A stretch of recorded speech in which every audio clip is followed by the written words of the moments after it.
Buenas, en esta ocasión nuestro grupo conformado por Ariana Morales, Fabiana Hernández, María Laura Vargas, Dylan Núñez y mi persona, Kendall Varela, les hablaremos sobre el tema Carta Africana sobre los Derechos Humanos y de los Pueblos, también conocido como Carta de Banjul.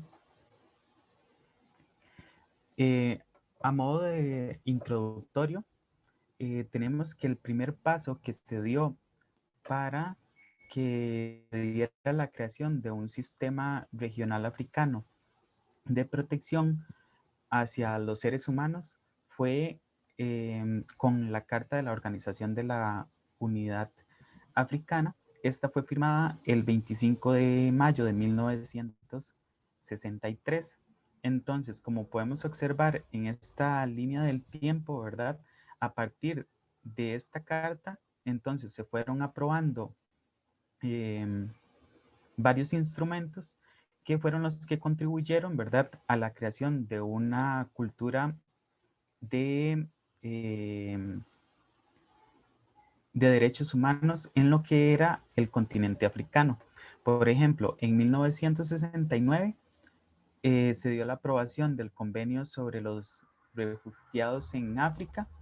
En 1981 se da la aprobación de la Carta Africana de los Derechos Humanos de los Pueblos. En 1990, la Carta Africana de los Derechos del Bienestar de los Niños. Y 10 años después se aprueba el acto constitutivo de la Unión Africana. Y en el 2003 se da la adopción del protocolo relativo a los derechos de las mujeres en África. Como se puede observar en esta diapositiva, ¿verdad? Con la carta de la organización hasta que se logró obtener la Carta Africana, transcurrieron 18 años, que la Carta Africana fue como el primer documento que vino a ocuparse sobre los derechos humanos en África. Dicho esto, entonces podemos decir que la Carta Africana fue adoptada el 27 de junio de 1981, pero esta no entró en vigor hasta 5 años y 4 meses después, que fue el 21 de octubre de 1986. Como podemos observar, la Carta Africana está formada por 3 partes, donde la primera parte eh, está formada por 2 capítulos y en ellos se habla sobre deberes y derechos de los seres humanos. En la segunda parte está formada por 4 capítulos y ahí es donde se aborda lo que son las medidas de salvaguarda, y en la tercera parte es donde se van a hablar sobre las disposiciones generales. Como mencionaba anteriormente, la primera parte donde se hablan de los deberes y derechos. En cuanto a los derechos, en los primeros artículos se mencionan los derechos civiles y políticos de los seres humanos, donde se abordan lo que es el derecho a la vida, a la integridad personal, a la igualdad ante la ley, la libertad de reunión, derecho a la información, derecho al movimiento, a la asociación y a la no discriminación.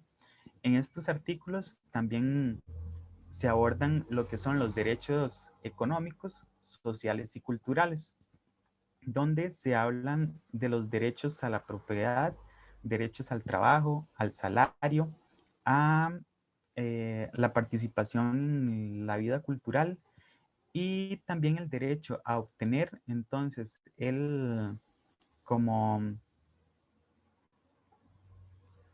a obtener el mejor estado de salud, digámosle, tanto física como mentalmente, ¿verdad?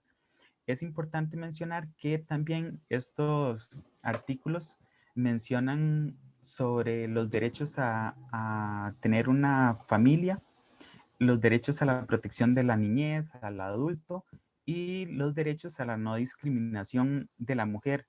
Si bien sabemos que en En África, este es uno de los problemas más grandes que existen en la cultura, ¿verdad? Y es importante mencionar también que se abordan los derechos de igualdad de los pueblos y a la no dominación de un pueblo por otro.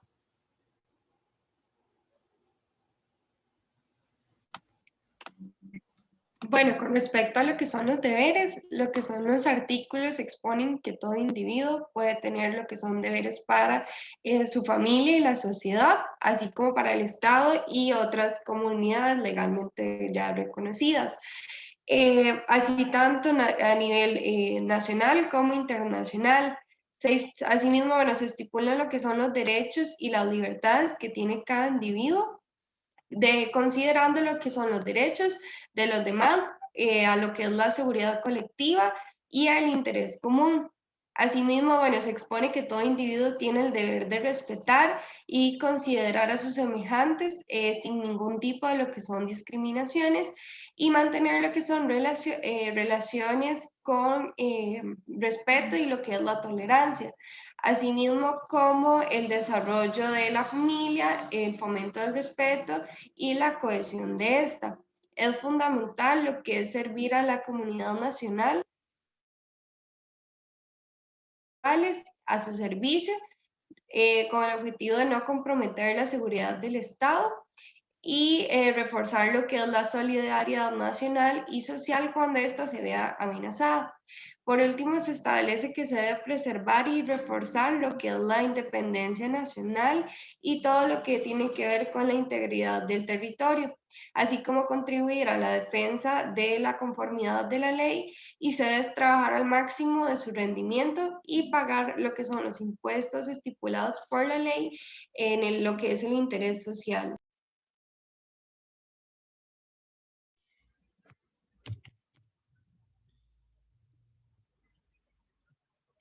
Ok, con respecto a lo que es la segunda parte de la carta, tiene por título, perdón, medidas de salvaguarda y va a estar compuestos por varios capítulos que va primeramente por el capítulo 1. El capítulo 1 es la creación y la organización de la Comisión Africana sobre los Derechos Humanos y de los Pueblos, que va del capítulo 30 al 44. Acá se va a generar como una creación de una Comisión Africana de los Derechos de los Pueblos, la cual se va a llamar la comisión como tal. Y va a contar con 11 miembros diferentes.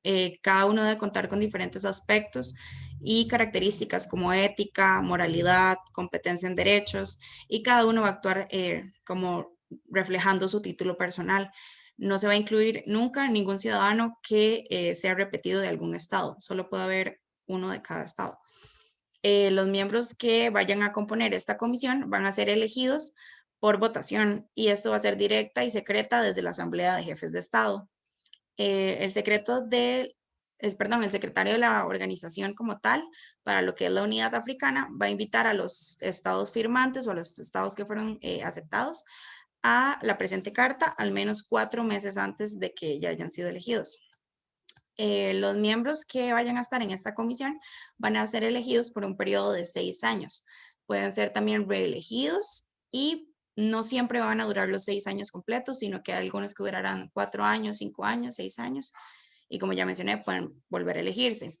Se realiza también lo que es una elección de estos miembros de la comisión y esto se hace en total como votación, digamos, por parte de los jefes de Estado. Y ya si el tiempo que se quedan, si 6, 4 años o más, va a ser un total sorteo, digamos, va a ser al sorteo. Luego, en caso de que alguno de los participantes muera, se le va a dar la vacante a alguien que siempre va a estar como segunda opción, digamos, para un caso así. O si también las personas que conforman la comisión deciden o llegan al acuerdo de que uno de los participantes no está haciendo las cosas tal cual lo declaró, cumpliendo los deberes y los derechos que dijo, entonces también puede ser suplantado por una persona que va a ser un vacante. Todo miembro que esté en esta comisión va a ocupar su campo hasta que acceda un sucesor. Y la organización como tal va a correr con los gastos originados por el personal y por los servicios. También dentro de esta comisión se elige el presidente, el vicepresidente, y esto va a ser durante 2 años y pueden ser igual reelegidos. Y la comisión como tal, solita, va a hacer su reglamento propio. La comisión va a tener 7 miembros que van a corresponder a algo que se llama quórum. Y el secretario general nunca participa en las delegaciones ni tiene derecho al voto. Los miembros de la comisión van a disfrutar de ciertos privilegios e inmunidades diplomáticas en lo que es el Convenio General y la Organización de la Unidad Africana.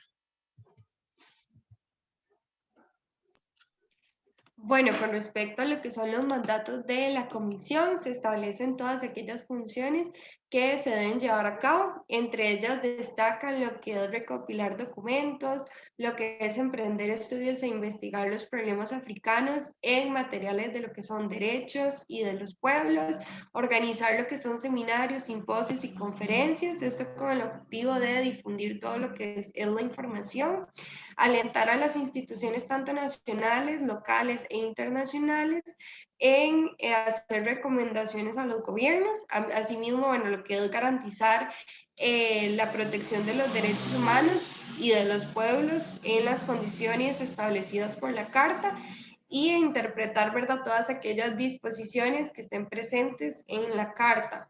Y por último, llevar a cabo cualquier otra tarea que la Asamblea de los Jefes de Estado o el gobierno les encomiende.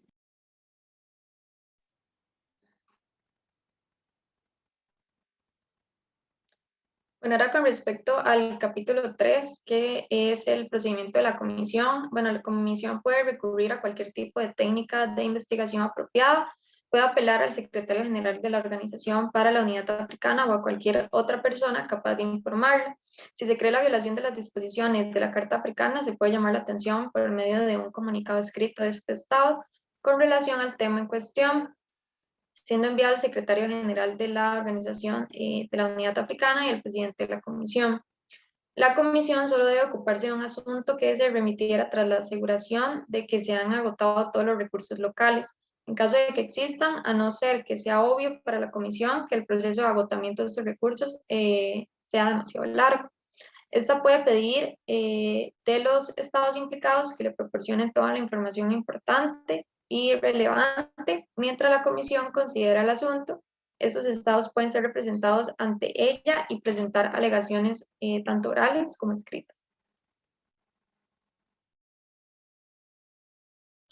Con respecto al capítulo 4 y último de esta parte, este se llama principios aplicables, va del capítulo 60 al capítulo 63 y establece varias cosas. Primeramente, la comisión como tal se va a basar en la legislación internacional sobre los derechos humanos y de los pueblos, también en la Carta de las Naciones Unidas, en la Carta de Organización para la Unidad Africana y en la Declaración Universal de los Derechos Humanos. La comisión también va a tomar en consideración diferentes medidas para determinar lo que son los principios de los derechos aplicables y qué normas van a regir al Estado para que sean miembros de dicha organización. Acá se van a defender lo que son costumbres, prácticas normalmente aceptadas como normas y principios generales en los derechos reconocidos por los estados africanos, que también incluye lo que son precedentes legales y creencias. Todo Estado miembro se va a presentar cada 8 años, cada 2 años un informe con todas las medidas legislativas que van a ser tomadas con el fin de hacer efectivos los derechos y las libertades garantizadas por la presente Carta.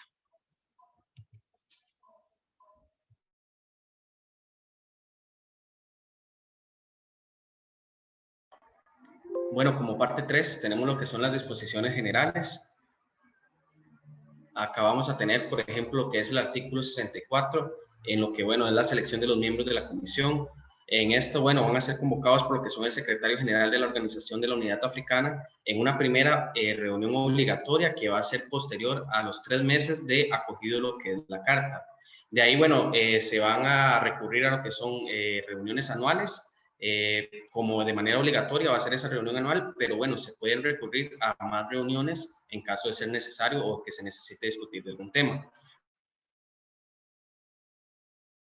FABI, se integran jueces propuestos y elegidos por lo que son estados miembros de la Unión Africana, que bueno, son 11 en específico, y como lo mencionó ella, tienen una vejez de lo que son 6 años, pudiendo ser reelegidos solo una vez, y como lo mencionó Fabi, pueden ser también remitidos o quitados antes de ese periodo. Por otra parte, tenemos lo que es el capítulo 65 y 66, en donde es lo que es la presentación del instrumento de ratificación y la complementación mediante otros acuerdos. Cabe destacar que, bueno, la Carta tiene una función consultiva. La Corte puede emitir lo que son opiniones a la solicitud de cualquiera de los órganos de la Unión Africana, sus Estados miembros y organizaciones legalmente reconocidas por esta, sobre cualquier disposición presente en lo que es la Carta, y destaca que tiene una gran amplitud de jurisdicción consultiva, pues abarca también lo que está predispuesto en la Carta, como otros instrumentos de derechos humanos ya existentes. En lo que es el capítulo 67, vamos a tener lo que es la presentación de cada instrumento de adhesión, en lo que, bueno, la Corte puede decretar lo que son medidas provisionales y sus fallos son definitivos, aunque existe la posibilidad de revisión si se dan circunstancias necesarias para ello. Sus decisiones son obligatorias y los estados que comprenden esta Corte están comprometidos a ejecutar lo que son las sentencias emitidas por ellos, ¿verdad? Y por último, bueno, tenemos lo que es el artículo 68, que, bueno, son lo que es la enmienda de la Carta bajo la solicitud de organización, en lo que, bueno, se menciona que una vez que se da una comunicación directa por un particular, la Corte puede solicitar la opinión de la Comisión respecto a lo que es la admisibilidad de este. Además, si así lo considera, puede remitir directamente la comunicación a la Comisión, y si el caso es admisible, la Corte puede recibir promociones escritas de las partes y celebrar audiencias. Por eso les mencionaba que, bueno, obligatoriamente van a ser una vez al año, pero en caso de ser necesario se pueden hacer audiencias o reuniones más frecuentes. Además, bueno, durante cualquier etapa del proceso puede proponer a las partes una solución amistosa, que eso está contemplado en lo que es la Carta Africana.